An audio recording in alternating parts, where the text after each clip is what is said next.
What's going on today? This video is about my 2006 Dodge Durango 5.7 with the hemi. I had got an error code P0307.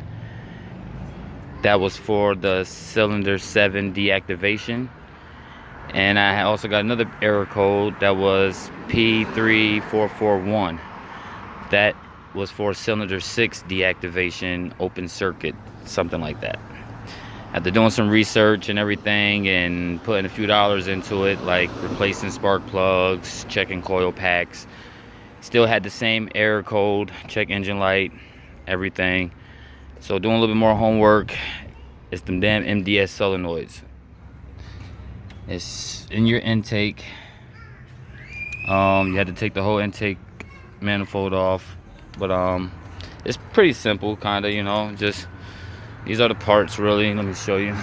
All the parts I took off were, you know, the regular intake hose, the air filter box, the you know, just took it off.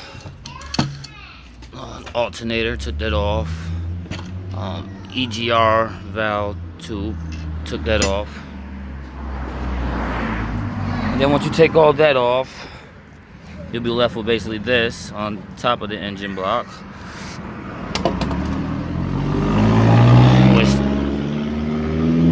And you just take that off. That's about 8 bolts also. Then once you take that off, you'll be left with this. Oh yeah, also you had to move the air compressor out the way.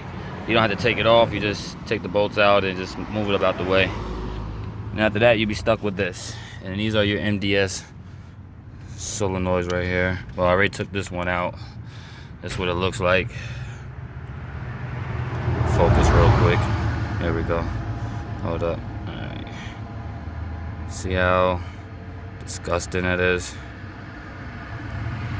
Pretty sure this is supposed to be a screen, a filter right there. Basically all that debris and dirt is just like clogged and gunked up, but I'm basically gonna check all of them and more than likely probably replace them. They cost a little bit of money, don't get me wrong, but I don't know exactly which one is acting up, and I don't know how to tell which one is acting up, so I'm probably just gonna replace all of them, and that should fix the problem. Heard it from a lot of other mechanics, that should fix the problem. Like I said, I already done did the spark plugs, done did the coil packs, and it still had the error. So if I fix this problem, if I fix these MDS solenoids and it still get the problem, my last diagnosis will have to say it's the PCM, the powertrain control module, the main computer. But hopefully that's not it, and I'll give you an update and let you know exactly what it was.